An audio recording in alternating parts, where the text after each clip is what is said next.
Second year biology है। उस chapter 1 का जो नाम है वो है होम्योस्टेसिस। अब होम्योस्टेसिस की अगर हम बात करते हैं तो सबसे पहले इस चैप्टर का जो नाम होम्योस्टेसिस है, याद रखिएगा, लाइव लेक्चर के दौरान कोई भी एक्स्ट्रा डिस्कशन करेगा उसके कमेंट को हमेशा के लिए हाइड कर दिया जाएगा।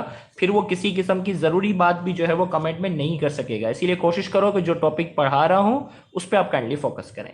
होम्योस्टेसिस की हम बात करते हैं। सबसे पहले definition: the set of mechanisms which are involved in maintaining the internal environment of an organism within the suitable limit is called homeostasis। Homeostasis की अगर हम बात करते हैं, लफ्ज का मतलब है, होम्योस्टेसिस का मतलब है कि to stay the same. Homeostasis का लफ्जी मतलब है टू स्टे द सेम, जो चीज जैसी है वैसी ही रहे। अब ये तो इसका लफ्जी मतलब है।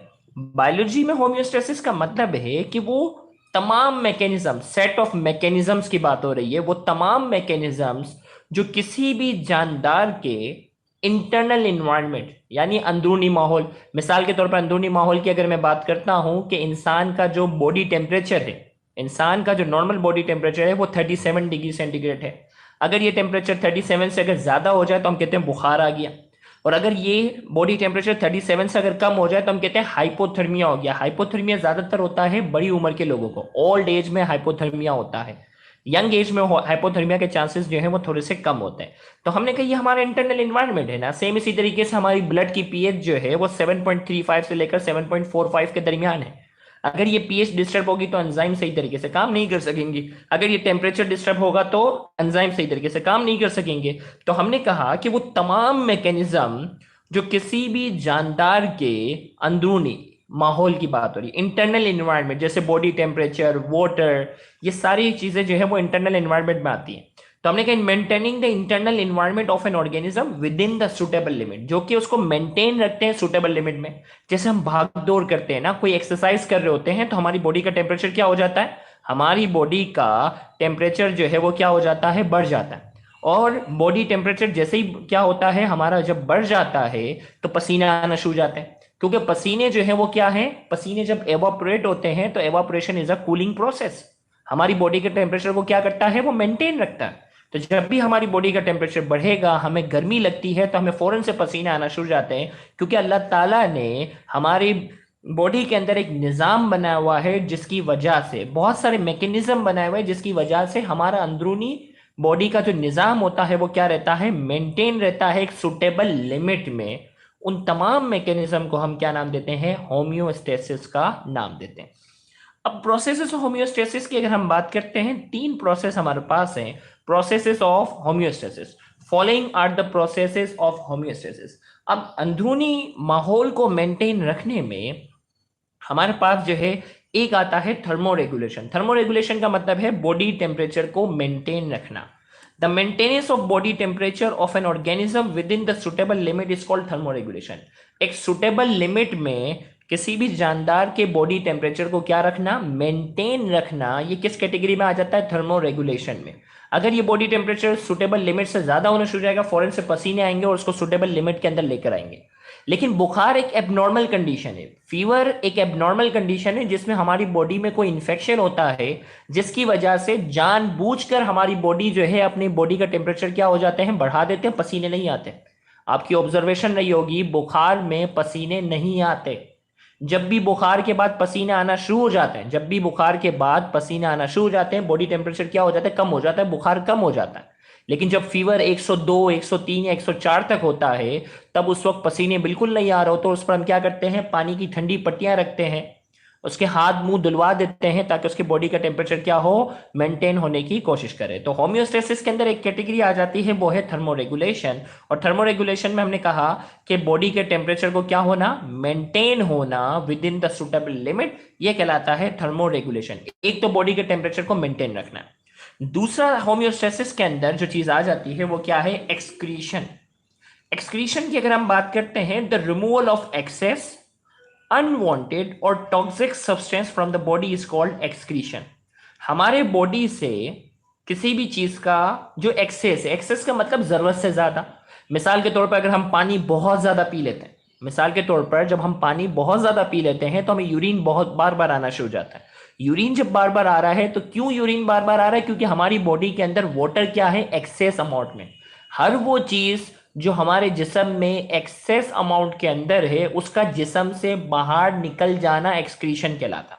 हर वो चीज जो हमारे जिस्म के अंदर जरूरत है, हमारे जिस्म के अंदर क्या है, उसकी जरूरत है, लेकिन वो क्या है, जरूरत से ज्यादा है। भाई पानी हमारे जिस्म के लिए जरूरी है ना, पानी हमारे जिस्म के लिए जरूरी है, लेकिन क्या है, ये जरूरत से ज्यादा है। और अगर ये जरूरत से ज्यादा है तो क्या है, इसको बॉडी से बाहर निकालना जो है ये क्या कहलाता है, एक्सक्रीशन कहलाता है।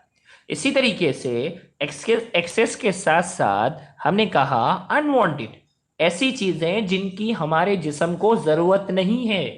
मिसाल के तौर पर यूरिया, यूरिक एसिड, क्रेटिनिन, कुछ केमिकल्स जो होते हैं वो मेटाबॉलिज्म के दौरान क्या होते हैं, हमारे जिस्म के अंदर बनते हैं। बाइल पिगमेंट्स होते हैं जिसमें बिलीरुबिन है, बिलीवर्डिन है, ये वो सारे केमिकल हैं जिनकी हमारे जिस्म को जरूरत नहीं है। तो हमने कहा कि हर वो चीज जो हमारे जिस्म के अंदर बनती है और जिनकी हमारे जिस्म को जरूरत नहीं है, जिन चीजों की हमारे जिस्म को जरूरत नहीं है, वो सारी चीजें क्या कहलाती हैं, अनवांटेड। और उन गैर जरूरी अनवांटेड चीजों का भी हमारे जिस्म से बाहर निकल जाना जो है ये क्या कहलाता है, एक्सक्रीशन कहलाता। और तीसरी चीज जो आ जाती है वो क्या है, टॉक्सिक सब्सटेंस। टॉक्सिक का मतलब ऐसी चीजें जो हमारे जिस्म को नुकसान पहुंचा सकती, जैसे अमोनिया। अब अमोनिया जो है वो प्रोटीन मेटाबॉलिज्म, प्रोटीन गोश्त वाली चीजें हम खाते हैं ना, अंडा, गोश्त, ये जो चीजें होती है इसमें क्या होता है, प्रोटीन होता है, और प्रोटीन बना होता है अमाइनो एसिड से। और जब भी प्रोटीन वाली चीजें हम खाते हैं तो उसमें जो एंड प्रोडक्ट के तौर पर जो बनता है वो अमोनिया बनता है, और अमोनिया क्या है, टॉक्सिक है, हमारे जिस्म के लिए नुकसानदेह है। तो इस अमोनिया को भी हम मुख्तलिफ मैकेनिज्म के जरिए इसको यूरिया में कन्वर्ट करने का तरीका भी आगे हम सीखेंगे कि अमोनिया यूरिया में कैसे कन्वर्ट होगा। तो हमने कहा कि उस अमोनिया को भी मुख्तलिफ केमिकल में कन्वर्ट करके हम क्या करते हैं, बॉडी से रिमूव करने की हम कोशिश करते हैं। हमारी बॉडी के अंदर मैकेनिज्म है, और उस टॉक्सिक चीज का भी जिस्म से बाहर निकलना क्या कहलाता है, एक्सक्रीशन। तो एक्सक्रीशन के अंदर क्या आती है, द रिमूवल ऑफ एक्सेस, यानी वो चीजें जो जरूरत से ज्यादा है, अनवांटेड जो गैर जरूरी है, टॉक्सिक जो नुकसानदेह है, उन चीजों का जिस्म से बाहर निकलना, ये क्या कहलाता है, एक्सक्रीशन। अल्लाह ना करे कोई जहर वाली कोई चीज पी ले, कोई जहर वाली पॉइजन वाली कोई चीज अगर पी लेता है तो हमारे जिस्म के अंदर पूरा मैकेनिज्म है उस जहर वाली चीज को किसी भी तरीके से क्या करना है, उस जहर वाली चीज को किसी भी तरीके से क्या करना है, जिस्म से बाहर निकालना है। तो हर मुमकिन तरीके से हमारा जिस्म जो है उसको बॉडी से बाहर रिमूव करने की कोशिश करता है, तो वो भी किस कैटेगरी में आ जाता है, एक्सक्रीशन में। जनरल नॉलेज के तौर पे बताऊं कि दुनिया भर में सबसे ज्यादा सुसाइड के लिए, खुदकुशी के लिए जो ड्रग इस्तेमाल की जाती है that is paracetamol. General knowledge के वर्ड है पैरासिटामोल। आपको मालूम होगा पेनाडोल के नाम से, कैलपोल के नाम से, फिब्रोल के नाम से, न्यूब्रोल के नाम से ये टेबलेट जो है वो इजीली अवेलेबल होती है। लिहाजा दुनिया भर में सबसे ज़्यादा सुसाइड के लिए जो ड्रग इस्तेमाल की जाती है वो क्या है, पैरासिटामोल है। तो ये भी अगर ज़रूरत से ज़्यादा अगर कोई पी ले तो फ़ौरन से हमारा बॉडी जो है सो क्या करता है, बॉडी से रिमूव करने की कोशिश करता है, और ये भी किस कैटेगरी में आ जाता है, एक्सक्रीशन की कैटेगरी में आएगा। तो होम्योस्टेसिस में हमारे पास वो सारे मैकेनिज्म हैं जो हमारी बॉडी के अंदरूनी माहौल को मेंटेन रखने की कोशिश करते हैं। एक सुटेबल लिमिट में उसे होम्योस्टेसिस कहते हैं। उसका एक हिस्सा जो प्रोसेस है वो थर्मोरेगुलेशन है, दूसरा एक्सक्रीशन है, और तीसरा हमारे पास जो है वो कहलाता है ऑस्मोरेगुलेशन। अब ऑस्मोरेगुलेशन हमारे पास क्या है, the maintenance of osmotic pressure which is determined by relative concentration of solute and solvent is called osmoregulation। तो हमने कहा ऑस्मोरेगुलेशन क्या है, ऑस्मोटिक प्रेशर को मेंटेन रखना। ऑस्मोटिक प्रेशर को क्या रखना, मेंटेन रखना। अब ऑस्मोटिक प्रेशर को वैसे एक अलग अलग से टॉपिक में इसको हम डिटेल में भी डिस्कस करेंगे, लेकिन यहां इनडायरेक्टली हम कहते हैं ऑस्मोसिस क्या है, वाटर को शो करता है ना। तो यहां वाटर की वजह से जो प्रेशर आ रहा है ना, ऑस्मोटिक प्रेशर के एक डिटेल टॉपिक है। यहां अगर ऑस्मो रेगुलेशन को सिंपल अल्फाज में कहा जाए ना तो मेंटेनेंस ऑफ वाटर है, पानी की एक मखसूस मिकदार को क्या रखना है, मेंटेन रखना है, ये क्या कहलाता है, ऑस्मो रेगुलेशन। तो हमने कहा कि maintenance of osmotic pressure, osmotic pressure को क्या रखना, मेंटेन रखना। बॉडी के एनवायरनमेंट को आइसोटोनिक, हाइपोटोनिक, हाइपरटोनिक, ये तीन सोल्यूशन को हम डिस्कस करके ऑस्मोटिक प्रेशर को हम डिटेल में डिस्कस करेंगे। तो हमने कहा ये किस पर डिपेंड करता है ऑस्मोटिक प्रेशर, ये डिपेंड करता है सोल्यूट और सॉल्वेंट की रिलेटिव कंसंट्रेशन पर, कि भाई सोल्यूशन कहीं हाइपरटोनिक तो नहीं है, कहीं सोल्यूशन जो है वो हाइपोटोनिक तो नहीं है, कहीं सोल्यूशन आइसोटोनिक बनाना है तो कैसे बनाना है। तो ये सारी कैटेगरी जो है ये किस में आ जाती है, ऑस्मो रेगुलेशन। तो ऑस्मो रेगुलेशन की अगर हम बात करते हैं तो ऑस्मो रेगुलेशन जो है वो सिंपल अल्फाजों में कहा जाए तो ऑस्मो रेगुलेशन क्या है, maintenance of water. Osmo regulation क्या है, सिंपल अल्फाजों में कहा जाए तो क्या है, ये मेंटेनेंस ऑफ वाटर। तो होम्योस्टेसिस हमारा जो चैप्टर है ये 3 हिस्सों में बटा हुआ है। पहला हिस्सा इसका थर्मो रेगुलेशन की बेस पे है, दूसरा हिस्सा इसका जो है वो एक्सक्रीशन की बेस पर है, और तीसरा हिस्सा इसका जो है वो ऑस्मो रेगुलेशन की बेस पर है। जो शुरू से इस लाइव वीडियो को देख रहे हैं, अगर उनको ये लेक्चर यहां तक समझ में आया तो कमेंट में जल्दी से यस लिखो, ताकि मैं आगे फीडबैक सिस्टम की तरफ बढ़ूं।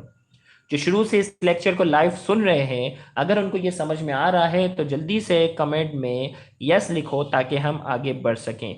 तो नूर, फरा, सना, हारून, सिर्फ 3 बच्चों ने, 3 बच्चे सिर्फ शुरू से देख रहे हैं, जल्दी से शाबाश।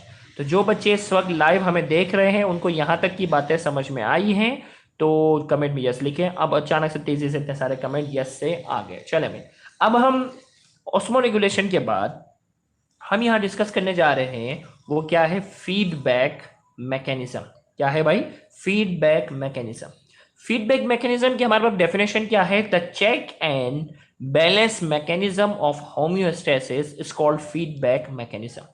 हमने कहा फीडबैक मैकेनिज्म हमारे पास जो है वो क्या है, ये दर हकीकत the check and balance mechanism है। चेक एंड बैलेंस मैकेनिज्म का मतलब है कि हमारी बॉडी के अंदर एक निज़ाम बना हुआ है। देखो किसी भी मुल्क के निज़ाम को मेंटेन अगर रखना है ना, तो हम आम जबान में कहते हैं ना कि चेक एंड बैलेंस का निज़ाम अच्छा होना चाहिए। पाकिस्तान के अंदर चेक एंड बैलेंस का निज़ाम अगर अच्छा होगा तो हमारा सिस्टम खुद ब खुद अच्छा हो जाएगा।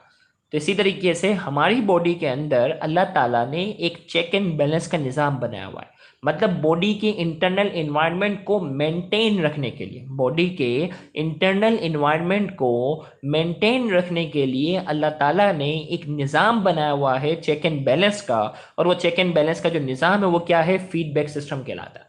अब ये चेक एंड बैलेंस क्या है, अगर हमारी बॉडी का टेम्परेचर जो है वो बढ़ रहा है, इंक्रीज हो रहा है, तो हमारी बॉडी के अंदर एक सिस्टम बना हुआ है, फौरन से उस बढ़ते हुए बॉडी टेम्परेचर को डिटेक्ट कर लेंगे।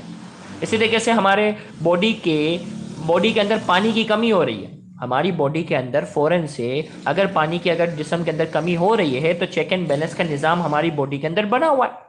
फौरन से दिमाग जो है वो क्या करेगा, उसको महसूस करेगा और हमें क्या लगना शुरू हो जाएगी, प्यास लगना शुरू हो जाएगी, शदीद प्यास लगेगी, हम पानी पियेंगे और हम अपनी बॉडी के अंदर वाटर के सिस्टम को क्या करेंगे, बैलेंस कर लेंगे, पानी की जो कमी होगी उसको हम पूरा करेंगे। तो क्या है, ये चेक एंड बैलेंस का निज़ाम है। तो हमारी बॉडी के अंदर अल्लाह ताला ने चेक एंड बैलेंस का क्या रखा हुआ, एक निज़ाम रखा हुआ है कि किसी भी चीज़ में कमी बेशी हो जाए या कोई भी चीज़ ज़रूरत से ज़्यादा हो जाए तो उसको डिटेक्ट करने का एक पूरा सिस्टम रखा हुआ है, और वो सिस्टम कहलाता है फीडबैक सिस्टम कहलाता है। तो फीडबैक सिस्टम की हमारे पास जो डेफिनेशन पेपर में अगर लिखने को आए तो हम लिखेंगे the check and balance mechanism of homeostasis is called feedback system.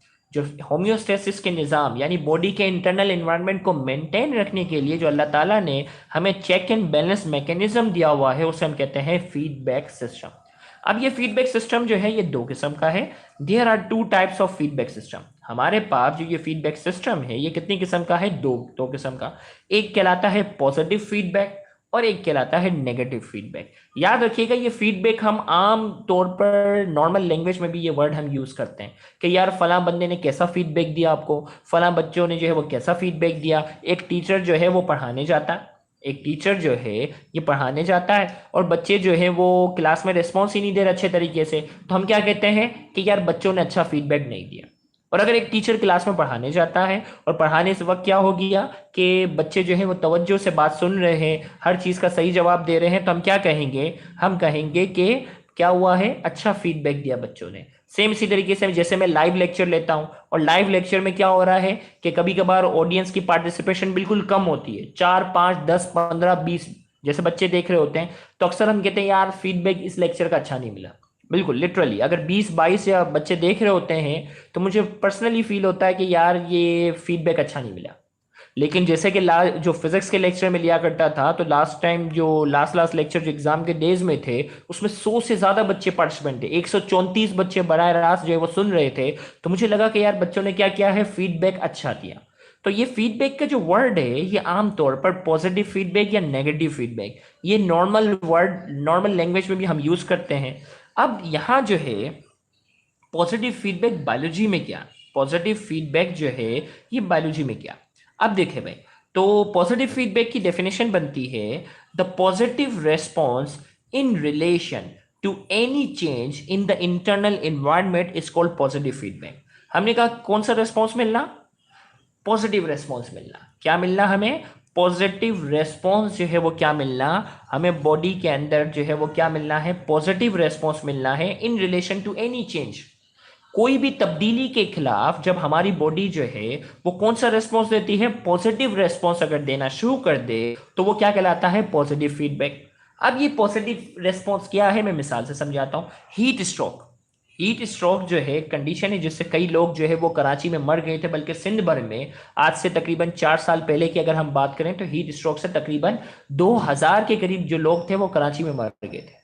अब ये हीट स्ट्रोक में होता क्या है, हीट स्ट्रोक में ये है कि देखो नॉर्मली अगर हम बात करते हैं और फिर हीट स्ट्रोक की बात करते हैं, नॉर्मली ये है कि हमारी बॉडी का टेम्परेचर 37 डिग्री सेंटीग्रेड है, और जब हम गर्मी में धूप में जब ज़्यादा निकलते हैं तो क्या होता है, हमारी बॉडी का टेम्परेचर जो है वो क्या होना शुरू हो जाता है, बढ़ना शुरू हो जाता है। और हमारी बॉडी का जब टेम्परेचर बढ़ना शुरू हो जाता है तो फौरन से हमें पसीने आना शुरू हो जाते हैं, और पसीने क्या करते हैं, हमारी बॉडी के टेम्परेचर को क्या करते हैं, कम करते हैं, यानी नेगेटिव रेस्पॉन्स देते हैं। हमारी हरकतों की वजह से हमारे बॉडी का टेम्परेचर बढ़ना शुरू हो जाता है, लेकिन जो हमारा फीडबैक सिस्टम है वो कौन सा फीडबैक दे रहा है, नेगेटिव फीडबैक दे रहा है, पसीने रिलीज कर देता है, हमारी बॉडी से स्वेटिंग करवाना शुरू कर देता है, पसीने रिलीज करवाना शुरू कर देता है, जिसकी वजह से क्या होता है, हमें मिलता है नेगेटिव फीडबैक, और उस नेगेटिव फीडबैक की वजह से हमारी बॉडी का टेम्परेचर जो है वो क्या होता है, मेंटेन रहता है। लेकिन हीट स्ट्रोक की जो कंडीशन है उसमें होता ये है कि पानी की कमी है, स्पेशली अगर आपको याद हो हीट स्ट्रोक जो है वो रमजान के अंदर हुआ था। तो नॉर्मली क्या है, जिस्म के अंदर पानी की शॉर्टेज है। अब जो है वो बंदा जो है वो रोजे की हालत में जो है वो धूप में चला गया, अब जिस्म में पानी की कमी भी है, बॉडी का टेम्परेचर बढ़ना शुरू होता है, तो बॉडी चाहती है कि रेस्पॉन्स जो है वो नेगेटिव हो, पसीने रिलीज हो ताकि बॉडी का टेम्परेचर मेंटेन हो जाए, लेकिन ऐसा नहीं हो पाता क्योंकि जिस्म के अंदर पानी की बहुत ज्यादा कमी थी, और जिस्म के अंदर बहुत ज्यादा पानी की कमी थी तो हमारी बॉडी क्या करना शुरू कर देती है, हमारी बॉडी जो है वो पॉजिटिव फीडबैक देना शुरू कर देती है, और पॉजिटिव फीडबैक की वजह से, पॉजिटिव फीडबैक की वजह से हमारी बॉडी का टेम्परेचर जो है वो क्या हो जाता है, पॉजिटिव फीडबैक की वजह से हमारी बॉडी का टेम्परेचर और ज्यादा बढ़ना शुरू हो जाता है। नॉर्मली आप में से अगर लाइव देखने वाले जितने लोग हैं, आप में से पता है आपको ज्यादा से ज्यादा बुखार कितना हुआ है, शाबाश, इस वक्त जो लाइव देख रहे हैं, क्या मुझे बता सकते हो कि आप में से जिन जिन को बुखार आया हुआ है उनका मैक्सिमम टेम्परेचर कितना हुआ है, 104 तक बुखार आया किसी को, 104 या 105 बुखार अगर किसी को आया हो तो कमेंट में लिखे जल्दी, शाबाश। आप में से किसी को 104 या 100, ओके, फरा नकवी को ज्यादा से ज्यादा 103 बुखार आया। बाकी इसके अलावा जो बच्चे हैं देख रहे हैं, क्या किसी को 103 से ज्यादा बुखार आ चुका है, फिजा को 103, परी शेख को 103, सना अरुण को भी 103, हानिया को भी और मोहसिन मेहर को भी 103 से ज्यादा किसी को भी बुखार नहीं है आज तक। ओके भाई, आलिया को 102, शिजा को जो है वो 104 बुखार हुआ है और मुर्तजा को 102 तक बुखार हुआ है। हीट स्ट्रोक में पता है बुखार कितना हो जाता है, 106 पे चले जाता है। हीट स्ट्रोक में जो फीवर जो है, बॉडी का जो टेम्परेचर होता है वो कितना चला जाता है, हीट स्ट्रोक के अंदर बॉडी का टेम्परेचर जो है वो तकरीबन 106 डिग्री फ़ारेनहाइट पे चले जाता है। और 106 डिग्री फ़ारेनहाइट वाला जब पेशेंट आपके पास आए ना, अल्लाह ना करे आपके घर में किसी को 106 डिग्री फ़ारेनहाइट हो जाए, तो फौरन साहब ने क्या करना है, उसकी बॉडी को पूरा गीला कर दो। क्या कर दो, मेरे पास अगर इमरजेंसी में एक पेशेंट आता है, मैं उसका फीवर चेक करता हूँ और अगर 106 है ना, तो मैं उसे बाद में सारी मेडिसिन दूंगा, मेडिसिन गोली वगैरह जो भी ड्रिप वगैरह जो भी कुछ करना है वो बाद में होगा। सबसे पहले क्या करूंगा, उसके पूरे जिस्म को हम गीला कर देंगे, पूरे जिस्म को गीला करेंगे और पंखे के नीचे हम क्या करेंगे, रख देंगे। ये एक जहन में रखिएगा। और बॉडी का जो पानी भी जो होगा वो नॉर्मल बॉडी टेम्परेचर होगा, याद रखना, ठंडा पानी नहीं। ये ठंडे पानी वाली हरकतों से क्या होता है कि हमारी ब्लड वेसल सिकुड़ना शुरू हो जाती है। सिंपल बॉडी घरों में जो नॉर्मल पानी आता है ना, वो नॉर्मल पानी से पूरा बॉडी का टेम्परेचर उसका क्या कर दो, गीला कर दो और पंखे के नीचे रख दो, ताकि उसकी बॉडी का टेम्परेचर जो है वो क्या हो जाए, तो कम हो जाए थोड़ा, वरना ये 106 या 107 पर जाकर क्या हो सकता है, इंसान की फौरन मौत हो सकती है। तो ये कंडीशन किस में होती है, हीट स्ट्रोक में हो रही है भाई। एक तो उसका बॉडी का टेम्परेचर बढ़ रहा है और हमारी बॉडी जो है वो पसीने रिलीज करने के बजाय वो क्या कर रही है, पॉजिटिव फीडबैक दे रही है, उसकी बॉडी का टेम्परेचर को क्या कर रही है, फौरन से और बढ़ा रही है। और ये पॉजिटिव फीडबैक जो है इसकी वजह से इसकी मौत हो सकती है कुछ ही देर में। लिहाजा आपने क्या करना है, इसके पसीनों का काम आपने खुद करना है, और उसकी पूरी बॉडी को क्या कर देना है, आपने गीला कर देना है। तो हमने कहा कि किसी भी चेंज के खिलाफ, किसी भी चेंज के खिलाफ the positive response in relation to any change in the internal environment, हमारे इंटरनल एनवायरनमेंट के अंदर कोई भी चेंज आ जाए, कोई भी तब्दीली आ जाए, और उस तब्दीली को क्या करना, सपोर्ट करना। क्या करना, उस तब्दीली को हमारी बॉडी उसको सपोर्ट करना शुरू कर दे, ये क्या कहलाता है, पॉजिटिव फीडबैक। तो हीट स्ट्रोक इसकी एक एग्जांपल है। इन heat stroke increase in the body temperature further increases it, so it is an example of positive feedback। Heat stroke के अंदर ये होता है कि बॉडी का टेम्परेचर जो है वो बढ़ना शुरू होता है, और बॉडी का टेम्परेचर जब क्या होना शुरू जाता है, बढ़ना शुरू हो जाता है, तो हमारी बॉडी जो है, हमारी बॉडी इसे मजीद और बढ़ाना शुरू कर देती है। और हमारी बॉडी जब उसे मजीद और बढ़ाना शुरू कर देती है तो टेम्परेचर जो है वो 106 या 107 डिग्री फ़ारेनहाइट तक जा चुका होता है, और ये बहुत खतरनाक कंडीशन होती है। नॉर्मली इस कंडीशन में हमें नेगेटिव फीडबैक मिलना चाहिए, लेकिन हीट स्ट्रोक के अंदर क्या मिलता है, पॉजिटिव फीडबैक। इसी तरीके से नेगेटिव फीडबैक की डेफिनेशन क्या होगी, the negative response in relation to any change in the internal environment is called negative feedback। भाई बॉडी के अंदर जो भी तब्दीली आए और कैसा फीडबैक मिले, कैसा फीडबैक मिले, नेगेटिव फीडबैक मिले। जैसे अगर कोई मेहमान आते हैं और आप घर पे कोई शरारत करते हो तो आपकी अम्मी, आपको मालूम है, सब गुस्से से देखती है ना।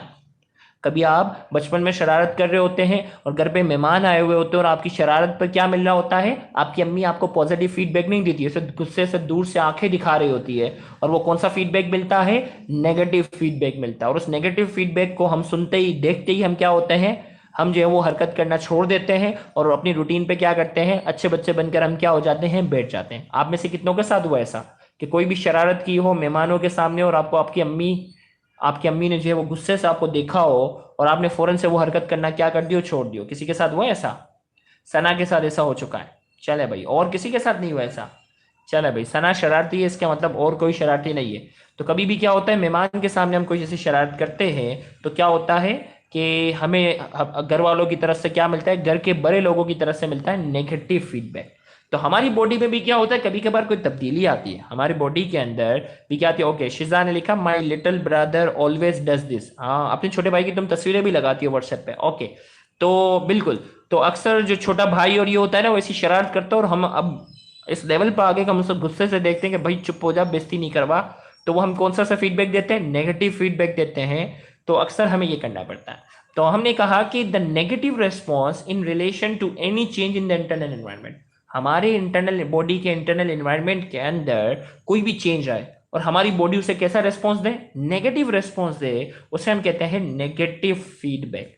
अब इसकी एग्जांपल जो हमारी टेक्स्ट बुक, देखो याद रखना, यहाँ जो भी एग्जांपल दी गई है ना, ये बुक की एग्जांपल है, याद रखिएगा, ये जो भी एग्जांपल दी गई है वो क्या है, ये बुक की बाकायदा क्या है, एग्जाम्पल है जो हमने यहाँ रखी हुई है। बाकी बुक से हटकर भी बहुत सारी एग्जाम्पल जो है वो पॉसिबल होती हैं, वो हम डिफरेंट बेस पे एग्जाम्पल की हम बात करने जा रहे हैं। आफ्टर टेकिंग चॉकलेट्स और स्वीट, ये बुक के अंदर वर्ड लिखा हुआ है, the level of glucose increase in the blood, so the body triggers the mechanism which bring the glucose towards its normal limit, so it is an example of negative feedback. हमने कहा जब हम क्या करते हैं, चॉकलेट या कोई मिठाई खाते हैं ना, तो ये खाने के बाद ग्लूकोज का जो लेवल होता है, ग्लूकोज का जो लेवल होता है हमारी बॉडी में क्या हो जाता है, बढ़ना शुरू हो जाता है। तो लिहाजा ये लेवल बढ़ना शुरू हो जाता है तो हमारी बॉडी के अंदर एक मैकेनिज्म स्टार्ट हो जाता है, और वो मैकेनिज्म जो है वो क्या करता है, ग्लूकोज के लेवल को नॉर्मल लिमिट में लाता है। अब वो मैकेनिज्म क्या है, पेंक्रियाज है ना हमारा, पेंक्रियाज से बीटा सेल जो होते हैं वो इंसुलिन प्रोड्यूस करना शुरू कर देते हैं। जब भी ग्लूकोज का लेवल हाई होता है ना, तो हमारी बॉडी के अंदर पेंक्रियाज होता है, वो इंसुलिन रिलीज करता है, बीटा सेल से इंसुलिन रिलीज करता है, और वो इंसुलिन क्या करता है, ग्लूकोज के लेवल को क्या करता है, नॉर्मल लिमिट में कन्वर्ट करता है, ग्लूकोज को ग्लाइकोजन की शक्ल में कन्वर्ट करता है और लीवर के अंदर स्टोर कर देता है। ग्लूकोज को ग्लाइकोजन में क्या करता है, कन्वर्ट करता है, और उसे लीवर के अंदर जाकर क्या कर देता है, स्टोर कर देता है। इस तरीके से हमारी बॉडी के अंदर ग्लूकोज का लेवल जो होता है वो अच्छे तरीके से मेंटेन होता है। और अगर इंसुलिन सही तरीके से रिलीज ना हो, अगर इंसुलिन जो है वो सही तरीके से क्या हो, रिलीज ना हो, तो ग्लूकोज का लेवल हाई होता है, और ग्लूकोज का लेवल अगर क्या होता है, ग्लूकोज का लेवल हाई होता है तो उस बीमारी को हम कहते हैं डायबिटीज मलाइटिस, जिसे आमतौर पर जो आम सादा जबान में जो लोग कहते हैं शुगर का मसला हो गया। तो शुगर कोई बीमारी नहीं होती, शुगर जो है वो कोई बीमारी नहीं है, वो बीमारी दर हकीकत क्या है, वो बीमारी जो है वो दर हकीकत क्या है, वो डायबिटीज मलाइटिस है। डायबिटीज मलाइटिस के अंदर ग्लूकोज का लेवल जो होता है वो क्या होता है, काफी ज्यादा हाई हो जाता है। तो यहां हमने इसमें कहा कि जब भी हम मीठी चीज खाते हैं, एक नॉर्मल इंसान के अंदर क्या होता है, ग्लूकोज का लेवल जैसे ही हाई होता है बॉडी के अंदर इंसुलिन जो है वो रिलीज होना शुरू हो जाती है, और वो इंसुलिन जो है वो क्या करता है, ग्लूकोज को ग्लाइकोजन के अंदर जाकर क्या करता है, कन्वर्ट करता है। इस तरीके से ग्लूकोज का लेवल जो है अपनी नॉर्मल लिमिट में आ जाता है। लिहाजा ये हमारे पास एग्जाम्पल है, लिहाजा ये हमारे पास एग्जाम्पल है नेगेटिव फीडबैक की। यहां तक जो शुरू से हमारे लेक्चर को बड़ा राज देख रहे हैं, उनको अगर यहां तक समझ में आया तो कमेंट में जल्दी से यस लिखो ताकि मैं थोड़ा सा आगे बढ़ सकूं। यहां तक अगर समझ में आया है तो कमेंट जल्दी से यस लिखो ताकि हम आगे बढ़ सकें। जल्दी, शाबाश।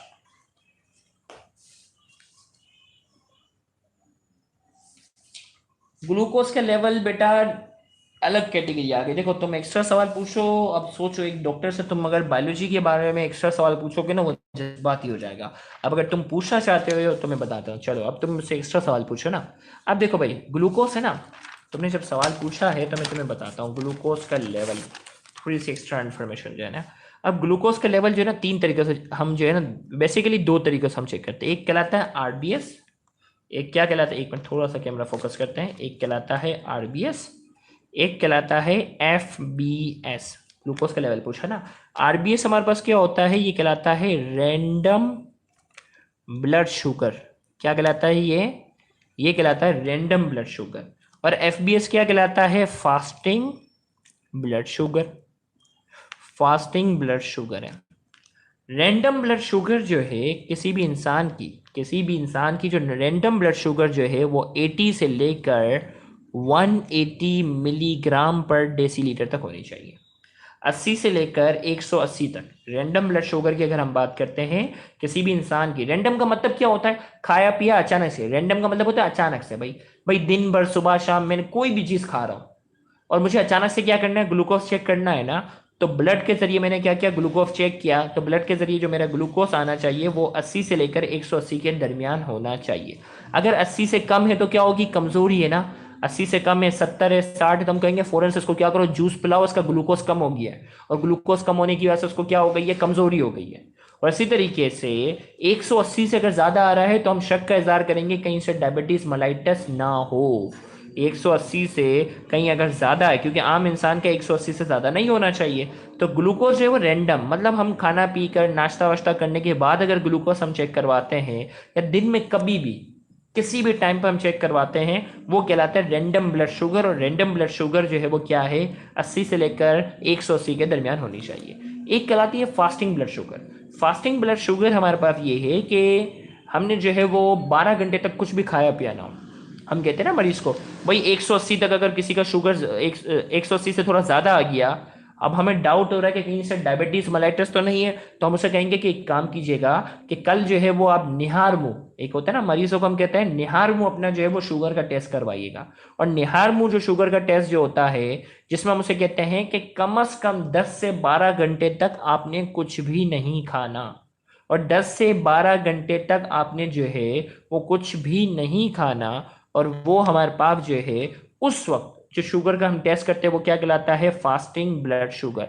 और फास्टिंग ब्लड शुगर जो है 126 से कम आना चाहिए, लेस देन 126 मिलीग्राम पर डेसीलीटर। फास्टिंग ब्लड, निहार मुंह का मतलब वर्ड तो ना अच्छी उर्दू में ये वर्ड यूज करते हैं। निहार मुंह का मतलब कहते हैं ना सुबह सवेरे नाश्ते के बगैर। निहार मुंह कहते हैं नाश्ते के बगैर आप चले जाओ। भाई रात भर सो गए, खाया पिया तो नहीं है, सुबह उठे, सुबह नाश्ता वगैरह कुछ भी नहीं किया, इवन चाय तक भी नहीं पिए, और फिर जो कंडीशन होती है वो कहलाती है निहार मुंह। ये अच्छी उर्दू में ये वर्ड यूज होता है। तो शिजा इस वक्त हमें दुबई से बराह रास्त देख रही है, तो इनको शायद उर्दू का थोड़ा सा प्रॉब्लम रहा होगा। तो शिवा निहार मुंह कहते हैं नाश्ते के बगैर। तो उस वक्त हमारी जो फास्टिंग ब्लड शुगर जो आनी चाहिए वो 126 से कम आनी चाहिए। 126 से अगर ज्यादा आ रही है तो वो डायबिटीज की कंडीशन है। 126 से अगर ज्यादा अगर आ रही है तो क्या है, 100 तो वो डायबिटिक की कंडीशन होगी। तो शुगर लेवल पूछा था किसी बच्चे ने, शुगर लेवल किस बच्चे ने पूछा था बेटा? ओके, तो अब आप देख लो। ओके, जवाब दिया ना मैंने तुम्हें, कहाँ गया शुगर लेवल? किस बच्चे ने पूछा था, मुझे तो याद भी नहीं आ रहा। ओके, मोहसिन ने पूछा था। मोहसिन नोट कर लिया? तो ये रैंडम और ये होता है फास्टिंग ब्लड शुगर हम चेक करते हैं। ये एक्स्ट्रा नॉलेज थी आपके लिए, डॉक्टर बनोगे ना इंशाल्लाह ये नॉलेज काम आएगी। तो यहां तक हमने जो है वो आज की वीडियो में हमने पॉजिटिव और नेगेटिव फीडबैक डिस्कस किया हुआ है। कंपोनेंट्स ऑफ फीडबैक हम यहाँ आज की वीडियो में डिस्कस कर लेते हैं, ताकि आगे आने वाली वीडियो में हम नया टॉपिक इस्तेमाल स्टार्ट करेंगे। There are 3 components of feedback system. Feedback system के 3 कंपोनेंट हैं। एक कहलाता है रिसेप्टर, दूसरा कहलाता है कंट्रोल सेंटर और तीसरा कहलाता है अफेक्टर। कंट्रोल रिसेप्टर वो होता है जो डिटेक्ट करता है, रिसेप्टर वो होता है जो डिटेक्ट करता है, निशानदही करता है। ग्लूकोज का लेवल हाई होगा तो कोई ना कोई तो पहचान करेगा ना। ग्लूकोज का लेवल हाई होगा तो वो कीमो रिसेप्टर होता है, केमिकल स्टिमुलस को डिस्कस करते हैं, डिटेक्ट करते हैं। तो रिसेप्टर होते हैं वो फौरन से क्या करते हैं, उसे डिटेक्ट करते हैं। कंट्रोल सेंटर जो होता है, गौर से सुनिएगा, कंट्रोल सेंटर जो होता है वो हमारा ब्रेन होता है या कोई एंडोक्राइन ग्लैंड होता है। वो क्या करता है, उसे डिटेक्ट कर, रिसेप्टर उस तक पहुंचा देता है कि भाई शुगर का लेवल हाई है। अफेक्टर क्या करता है, अफेक्टर जो होता है वो फिर अपना रेस्पॉन्स देता है। अफेक्टर क्या करता है, ग्लैंड जो होता है वो अपना क्या करता है, रेस्पॉन्स देता है। तो कंट्रोल सेंटर जो है वो ब्रेन और स्पाइनल कॉर्ड कह दो, हमारा दिमाग कह दो, या हराम मगज जिसे स्पाइनल कॉर्ड कहते हैं। ब्रेन और स्पाइनल कॉर्ड कंट्रोल सेंटर है। रिसेप्टर डिटेक्ट करता है, ब्रेन और स्पाइनल कॉर्ड जो है वो डिसाइड करते हैं कब करना क्या है। और अफेक्टर जो होता है वो एक्शन जो लिया जाता है वो कौन लेता है, अफेक्टर। तो 3 इसके स्टेप हैं, वैसे इसकी डिटेल चैप्टर 3 में जो है वो ज्यादा है। तो रिसेप्टर की यहाँ डेफिनेशन है, it detects any change in the internal environment and convey it to the control centre. ये क्या करता है, डिटेक्ट करता है any change in the internal environment. Internal environment के अंदर जो भी तब्दीली आती है रिसेप्टर उसे डिटेक्ट करते हैं और उसे कंट्रोल सेंटर तक क्या कर देते हैं, पहुंचा देते हैं। कंट्रोल सेंटर क्या करता है, the message convey by the receptor when reaches the control centre it decide appropriate instruction. भाई दिमाग तक कोई इंफॉर्मेशन लाई जाएगी ना, तो दिमाग क्या करता है, कोई एप्रोप्रिएट इंस्ट्रक्शन डिसाइड करता है कि भाई करना क्या है, क्या करना है। दिमाग जो है वो डिसाइड करता है, एप्रोप्रिएट इंस्ट्रक्शन डिसाइड करेगा कि भाई मुझे करना क्या है। इसी तरीके से अफेक्टर जो है, द मैसेज और instruction is provided to the particular organ which are known as affector। हमने कहा कि जो मैसेज जो होता है, कंट्रोल सेंटर जो होता है वो एक मखसूस ऑर्गन को जाकर क्या करता है, इंस्ट्रक्शन देता है। अब वो मखसूस ऑर्गन क्या हो सकता है, मसल भी हो सकता है, और वो मखसूस ऑर्गन जो होता है वो ग्लैंड भी हो सकता है, उसे इंस्ट्रक्शन देता है और वो ऑर्गन कहलाता है अफेक्टर। अब ये जो है ना कंट्रोल सेंटर, अफेक्टर और रिसेप्टर, इसकी डिटेल चैप्टर 3 में जो है वो बहुत ज्यादा है, तो फिलहाल इसमें इतना परेशान मत होना, यहाँ इसको डेफिनेशन की हद तक देखना। तो कल की क्लास में हम इंशाल्लाह बाकायदा जो है वो थर्मो रेगुलेशन को बाकायदा स्टार्ट करेंगे। याद रहेगा, याद रखिएगा, हमारे लेक्चर की रोजाना की टाइमिंग, हमारे लेक्चर की रोजाना की जो टाइमिंग है, गौर से सुनिएगा, वो 8:30 बजे। और करीब करीब अब हम फोकस करेंगे, हम अपने सेकेंड ईयर बायोलॉजी के रोज लाइव सेशन पर जो है वो हम फोकस करेंगे, क्योंकि बहुत से बच्चों ने व्हाट्सएप पे हमें मैसेज किया कि सर आपने फिजिक्स और केमिस्ट्री के बहुत सारे लेक्चर ले लिए हैं, अब हमें जो है वो आप बायोलॉजी पे वो करें। तो इंशाल्लाह करीब करीब हम जिस रफ्तार से चलेंगे, इंशाल्लाह अगर आप डेली बेस पे देखो, अब आपकी जिम्मेदारी है अपने तमाम दोस्तों तक ये मैसेज कन्वे करो कि रोज ठीक 8:30 बजे जो है वो आपने लाइव होना है, और मुझे कौन सा रेस्पॉन्स देना है, पॉजिटिव फीडबैक देना है। देखो यही बात है ना, पॉजिटिव व्यूअर्स ज्यादा होंगे तो ऑटोमेटिकली क्या होगा, हमें मजा भी आएगा, आपको भी मुझे भी। तो आपने तमाम दोस्तों तक पहुंचाना है कि डेली 8:30 बजे, और व्हाट्सएप ग्रुप में ऐड हो जाना, ताकि जिस दिन हॉस्पिटल में इमरजेंसी ड्यूटी होती है, तो जिस दिन नहीं होगा मैं आपको पहले से इन्फॉर्म कर दूंगा। तो आपने तमाम दोस्तों तक क्या करना है, ये इन्फॉर्मेशन पहुंचानी है।